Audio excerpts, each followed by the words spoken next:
तर रूम मध्ये रिलॅक्स बसलेला होता, चष्मा वगैरे काढून. नशीब मी होतो, दुसरं कोणी असतं ना पहिल्याच दिवशी पकडले गेले असतं. त्या तनिषाला सुद्धा डाऊट आला होता, हो की नाही, आला होता की नाही?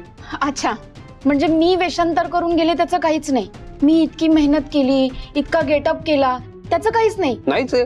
म्हणजे ऐक, मला तू सांग, एखाद्या गोष्टीसाठी आपण तयारी केली आणि ती गोष्ट वर्कआउट झालीच नाही, तर त्या तयारीला काही अर्थ आहे का? बरोबर आहे की नाही? अगदी बरोबर. अच्छा, म्हणजे तुम्ही सुद्धा मणी सरांचीच बाजू घेणार, माझी बाजू नाही घेणार. अच्छा, म्हणजे तुम्हाला सगळं क्रेडिट हवंय, माझं काहीच नाही? नाही. ठीक आहे, इथून पुढे मला अजिबात मदत करायची नाही. माझं माझं मी करेन मॅनेज. ठीक आहे. बघा स्वानंदी, पकडल्या गेल्या तर आम्हाला बोलायचं नाही. तुम्हाला असं वाटतं मी पकडल्या जाईल? मी नाही पकडल्या जाणार, तुम्ही नका काळजी करू. बघा. अरे पुरे, किती त्रास देणार आहेस तिला? का भांडता तुम्ही लहान मुलांसारखं? पण खरं सांगू, तुम्हाला बघून मला खरोखर खूप आनंद झाला. तुम्ही तिघही नेहमी खुश राहा, एवढीच इच्छा आहे माझी. आई, अगदी असंच होणार. पण आम्ही तिघं नाही, आपण चौघ एकत्र असणार कायमचं. फक्त मला जरा वेळ हवाय, मग बघ सगळं सॉर्ट आउट करतो.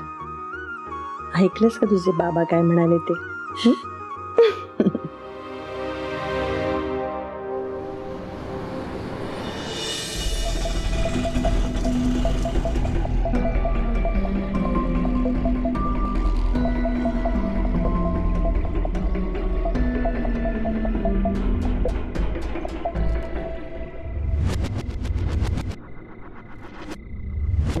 स्वानंदी, आईला भेटून छान वाटलं ना? हो मणी सर, मलाही मॅडमला भेटून खूप छान वाटलं.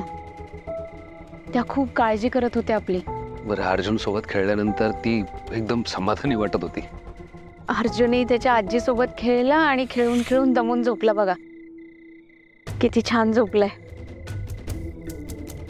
चला निघूयात. लीलाबाई, लीलाबाई. मणी सर, शालिनी मॅडम लीलाला हाका मारते, म्हणजे मला हाका मारतीये.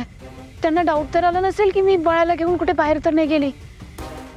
मणी सर, मी मगाशी तनिषाला सांगितलं होतं की मी इथेच बाळाला अंगणात फिरवतीये. आता काय करायचं? काय करायचं आपण? काहीतरी मार्ग निघेल. हा वॉचमनही नेमका इथं उभा आहे, त्यामुळे फ्रंट गेटने जाता येणार नाही. मग आपण कसं जायचं? एक काम करा, तुम्ही चला माझ्यासोबत. कुठे? चला हो. मणी सर, पटकन. कुठे ग लीलाबाई? तू म्हणाली सरस्वतीला घेऊन इथेच फिरतायत?